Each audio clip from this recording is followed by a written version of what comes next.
Ya, Assalamualaikum warahmatullahi wabarakatuh. Perkenalkan, semuanya, saya dosen yang pada hari ini akan mengampu mata kuliah pada asuhan keperawatan dewasa, khususnya pada beberapa kasus gangguan pada sistem imunologi, perkemihan, endokrin, dan juga sistem pencernaan. Nanti akan saya bahas ada beberapa kasus ya, Bapak Ibu, dan adik-adik semuanya. Jadi nanti kita bahas mulai dari kasus imunologi, ada kasus SLE, perkemihan, endokrin, dan juga sistem pencernaan. Nanti ada beberapa kasus, tapi tidak semua penyakit akan saya tayangkan. Nah, untuk yang pertama kita bahas dari kasus imunologi yang juga sering kita temui. Salah satunya adalah SLE atau Systemic Lupus Erythematosus SLE.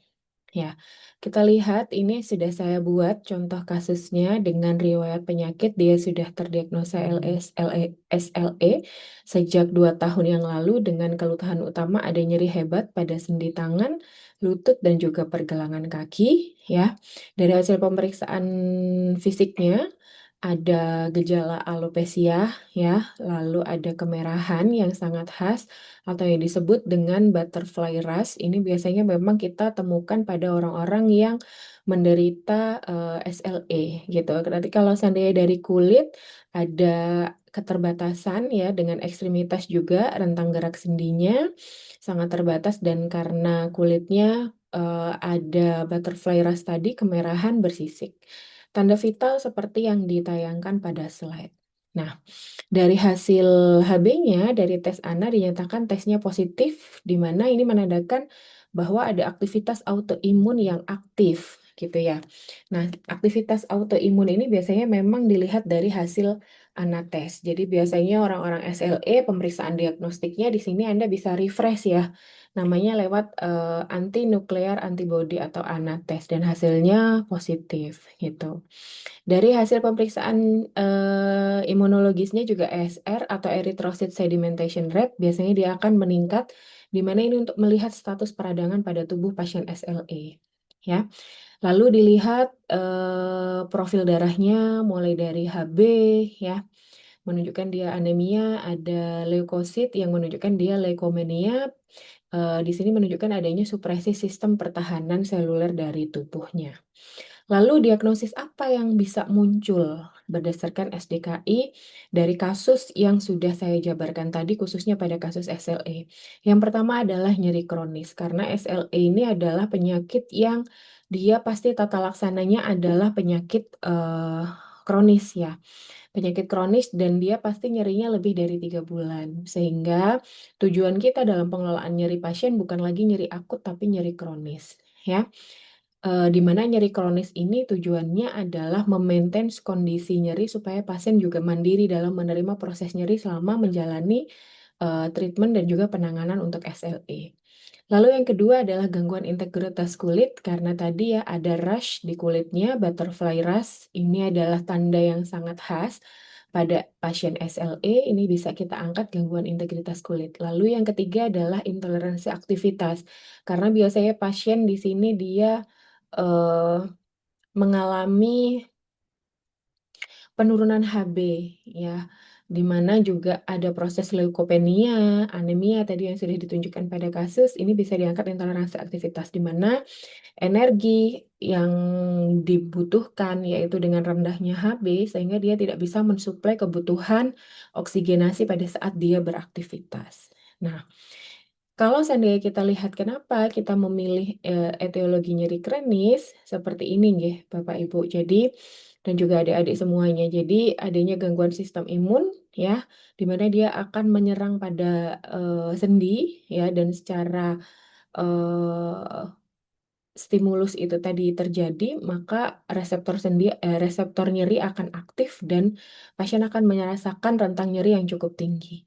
Rencana tindakan keperawatannya adalah yang pertama, tingkat nyeri ya, level nyerinya menurun ya, dan psikinya dilakukan manajemen nyeri, mulai dari identifikasi lokasi, durasi ya, lalu bagaimana sampai kita memaintain manajemen dalam penggunaan analgesik yang sesuai untuk pasien. Jika perlu kolaborasi dengan penggunaan obat-obat anti steroid karena biasanya pasien-pasien SLE akan diberikan anti radang yang cukup tinggi dosisnya.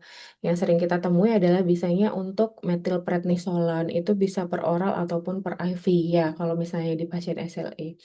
Dan juga kita ajarkan terapeutiknya, kita bisa edukasi teknik-teknik non-farmakologi atau terapi komplementer yang memang sesuai untuk penanganan nyeri pada pasien SLE. Tindakan kolaboratifnya adalah analgesik dan juga pemberian obat antiinflamasi tingkat tinggi seperti salah satunya metilprednisolon. Nah, hal yang perlu dievaluasi pada pasien SLE adalah bagaimana rentang nyeri pasien setelah diberikan treatment, apakah nyerinya menurun, ya, dan kita bisa langsung planning apakah manajemen nyeri yang sesuai dari testimoni pasien setelah kita sampaikan. Lalu yang kasus kedua, diagnosa yang kedua, SDKI kedua, yaitu gangguan integritas kulit. Rencana tindakan keperawatannya yang pertama adalah integritas kulit. Kita edukasikan bagaimana pemberian pelembab untuk mengurangi gejala butterfly rash yang sudah dijelaskan tadi ya. Lalu kita edukasikan soal nutrisi yang dibutuhkan dan juga hidrasi dari kulitnya mulai dari penggunaan lotion ya, lalu penggunaan tabir surya ya, yang ada SPF untuk melindungi si kulit pasien SLE ini yang sangat sensitif pada sinar matahari. Kita juga edukasi. Nah, evaluasinya pasti yang pertama adalah apakah ada rasa perih ya. Lalu kita lihat kondisi integritas kulitnya ya, eh, kelembapan dari kulitnya, mulai dari kecocokan dia penggunaan sunscreen SPF tingkat tinggi, juga kita harus edukasikan dan pastikan untuk pasien tidak menggunakan bahan-bahan perawatan badan dan juga kulit yang mengandung alkohol gitu. Lalu yang berikutnya adalah etiologi intoleransi aktivitas karena ada keterbatasan rentang gerak fisik itu tadi nggih, di mana tujuannya atau SLKI-nya adalah toleransi aktivitas ya. Lalu kita untuk psikinya memanajemen energi mulai dari monitor apa, daerah mana rentang aktivitas gerak ekstremitas atas atau kiri yang mengalami keterbatasan. Lalu kita edukasi dan mobilisasi secara bertahap, tapi jangan lupa juga untuk kita memberikan edukasi kepada pasien soal kebutuhan nutrisi untuk dia beraktivitas. Jadi harus dikoreksi keadaan umumnya. Kalau HB-nya rendah ya berarti HB-nya harus diperbaiki. Itu untuk kasus SLE. Kita masuk pada kasus yang kedua, pada asuhan keperawatan pada pasien yang mengalami gangguan pencernaan. Yang paling banyak adalah contohnya pasien GERD. Ya, Bapak Ibu. Jadi adik-adik juga. Jadi kalau misalnya kita tahu bahwa gastritis ini merupakan salah satu peradangan pada lapisan lambung, pada mukosa lambung, yang dia itu bersifat akut ataupun kronis yang akhirnya dia menyebabkan iritasi atau erosif. Ya, jadi ada kerusakan lapisan mukosa lambung yang akhirnya menyebabkan nyeri ulu hati, bahkan mual, muntah, perut kembung, dan rasa tidak nyaman lainnya. Nah, ini contoh ada saya buatkan kasus ya dengan riwayat penyakit sekarang dia mual, skala nyeri 7 dari 10 ya. Pasien memiliki pola makan yang tidak teratur dan sering mengkonsumsi makanan pedas, minum kopi juga, serta sering menggunakan obat antiinflamasi non-steroid tanpa resep, di mana kita tahu bahwa obat-obat antiinflamasi ini adalah obat-obat yang mempunyai side effect dalam mengikis mukosa lambung dan seringkali ketika disertai dengan hal-hal yang tidak sesuai harusnya setelah makan, ini sebelum makan itu juga akan membahayakan dan menyebabkan gastritis. Ini hasil pengkajiannya. Ya, Bapak Ibu nanti bisa lihat. Jadi masalah yang pertama yang kita bisa angkat dari keluhan nyeri adalah nyeri akut. Lalu yang kedua defisit nutrisi, yang ketiga adalah hipovolemia kalau misalnya dia terjadi muntah-muntah berulang ya. Diagnosa perawatan yang satu adalah nyeri akut. Tujuan keperawatannya adalah level nyerinya menurun, di mana kita bisa melihat apakah level nyerinya pasien menurun, lalu pasien nadinya membaik, tingkat kenyamanannya naik gitu ya. Intervensinya juga sama, manajemen dan juga edukasi bagaimana penanganan nyeri pada pasien sampai ke kolaborasi penggunaan analgesik sesuai dengan program terapi. Biasanya kalau keluhannya gastritis, dokter akan memberikan obat-obat anti nyeri yang dia ramah pada mukosa lambung atau side effect-nya lebih rendah dibandingkan obat-obat anti nyeri yang lain. Lalu diagnosa keperawatan yang kedua adalah defisit nutrisi. Nah, di sini biasanya kita melihat status nutrisinya, apakah ada penurunan nutrisi, apakah kita perlu memodifikasi bentuk makanan supaya pasti pasien gastritis ini nyaman ya. Kalau misalnya dia makanan padat susah, kita rubah ke misalnya bubur lunak dan lain sebagainya supaya asupan ini tetap membaik untuk pasien. Gitu. Lalu yang ketiga yang harus dimonitor pada pasien gastritis adalah hipervolemia. Hipervolemia ini juga untuk melihat apakah dia ada kehilangan cairan yang masih masif ya, sampai dia muntah dan perlu intake cairan, bantuan infus dan lain sebagainya. Kita lihat turgor kulit dan lain sebagainya. Tujuannya adalah untuk identifikasi pola-pola intake cairan dan juga turgor kulit ya, kita bisa observasi ke sana. Ini tadi sudah saya jelaskan, ada beberapa intervensi yang dilakukan dan juga ini sudah saya masukkan swab apa saja yang bisa adik-adik atau Bapak Ibu gunakan, gitu. Nah, kita masuk pada judul yang ketiga. Asuhan keperawatan gagal ginjal kronis atau GGK ya. Kita tahu bahwa gagal ginjal kronis ini adalah kerusakan struktur dan fungsi ginjal yang berlangsung lebih dari 3 bulan ya. Karena ketidakmampuan dia dalam menjaga metabolisme dan juga menjaga keseimbangan cairan ataupun elektrolit. Akhirnya dia tidak bisa mengeluarkan gitu sisa metabolisme ya, dan akhirnya toksin sifatnya. Biasanya pasien akan mudah lelah, akan terlihat banyak udem gitu ya. Dan penyebab utamanya banyak, kasus-kasus metabolik pada umumnya biasanya yang paling sering adalah diabetes mellitus, hipertensi ya, dengan penyakit-penyakit lainnya gitu. Salah satu gejalanya, ini Bapak Ibu dan juga adik-adik juga pasti tahu apa gagal ginjal kronik gitu ya. Pemeriksaan penunjang yang dibutuhkan dan juga GGK ini dilihat dari laju filtrasi glomerulus ya. eh, Bapak Ibu dan juga adik-adik mulai dari stadium 1 sampai stadium 5. Kalau GFR-nya dia makin kecil, maka stadiumnya akan semakin parah dari GGK ini, gitu ya. Nah, ini kasusnya yang saya buat untuk pasien GGK, hasil hasil lab ureum, kreatinin, kalium, Hb itu adalah hasil lab yang harus terus diobservasi ya kalau pada pasien GGK. Piting udem itu juga harus kita lihat apakah ada distensi vena jugularis karena berhubungan dengan kasus-kasus hipervolemi. Kita lihat juga bagaimana respon pasien dalam memproduksi urin ya. Apakah masih, kadang pasien GGK itu masih ada yang keluar urinnya, ada yang tinggal sedikit atau bahkan kalau seandainya sudah yang stadium akhir tidak keluar urin sama sekali. Diagnosa keperawatan yang pertama adalah hipervolemia. Ya, ini berhubungan biasanya dengan kelebihan cairan. Nah, tujuan SLKI yang bisa kita angkat adalah keseimbangan cairan, ya. Edemanya menurun, output cairannya membaik. Bagaimana sih pasien GGK kita ajarkan untuk memanajemen intake cairan yang masuk ke dia supaya tidak berlebihan dan memperberat kerja tubuh atau memperberat metabolisme.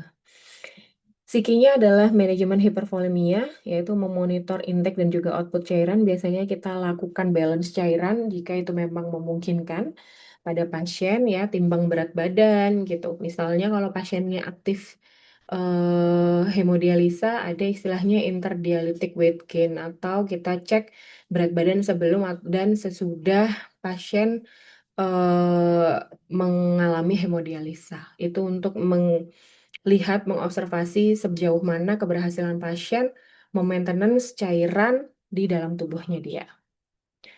Nah, untuk kolaborasi pasti kita kasih pemberian diuretik ya, antihipertensi jika itu memang disebabkan oleh hipertensi yang cukup tinggi, lalu pelaksanaan hemodialisisnya. Nah, apa yang perlu dievaluasi terkait dengan hipervolemia? Kita lihat apakah sesak nafasnya sudah menurun, ya, udemnya, saturasi oksigennya, terus tekanan vena jugularisnya ada distensi vena jugularis atau tidak, ya, produksi urunnya bagaimana, lalu kita plan masalah pemantauan intake dan juga output. Biasanya pasien GGK ini do dan don'ts-nya banyak. Jadi apa yang harus dilakukan, apa yang boleh dimakan dan tidak boleh dimakan itu juga harus kita perhatikan. Biasanya buah-buahan yang tidak boleh itu buah-buahan yang mengandung banyak kalium. Contohnya pisang, itu tidak direkomendasikan bagi pasien-pasien GGK.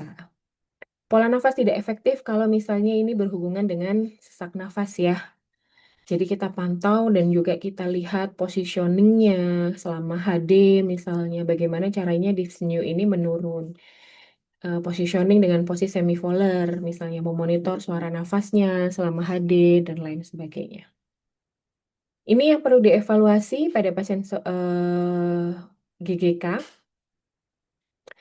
mulai dari sesak nafas, saturasi oksigen ya, apakah dia sudah mendapatkan posisi yang enak untuk dia bernafas supaya ekspansi parunya maksimal karena biasanya di sini ditulis pasien dengan kondisi hipervolemia dan mengalami sesak nafas, posisi yang paling bagus adalah posisi semivolar.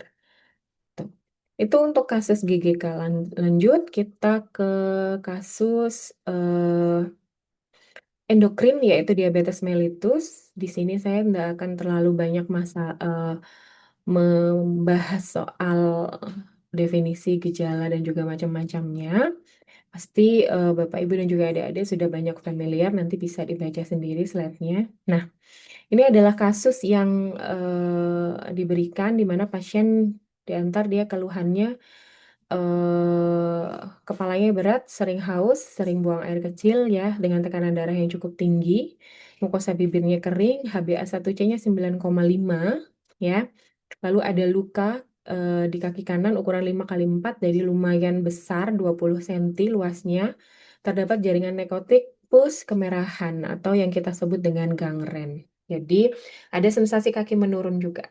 Albumin 2,9 ya, leukosit, gula darah sewaktunya 320 mili gitu. Ya, dokter mendiagnosis pasien mengalami diabetes mellitus tipe 2 tidak terkontrol dengan ulkus diabetikum terinfeksi. ASN keperawatan yang pertama yang pasti harus kita angkat adalah ketidakstabilan kadar gula darah. Dan tadi kita juga lihat gejala-gejalanya ya, pasien polidipsi, poliuri gitu ya. Pandangan mata kabur, HbA1c-nya yang cukup tinggi 9,5, GDS 320 ya. Itu pasti Bapak Ibu walaupun kondisinya dia yang terlihat gejalanya dia punya gangren, terinfeksi tadi ya cukup luas pada kaki. Tapi diagnosa utama untuk kasus DM adalah ketidakstabilan kadar gula darah. Jadi kita tujuannya menstabilkan kadar gula darahnya dulu. Kalau sendiri sudah stabil, baru kita berfokus pada perawatan lukanya gitu. Karena luka ini tidak kunjung sembuh karena diakibatkan karena gula darah yang tidak stabil, gitu ya. Jadi kita lihat urinnya, kadar glukosa darah secara berkala, ya, melihat tanda-tanda polidipsi, poliuri dan lain sebagainya.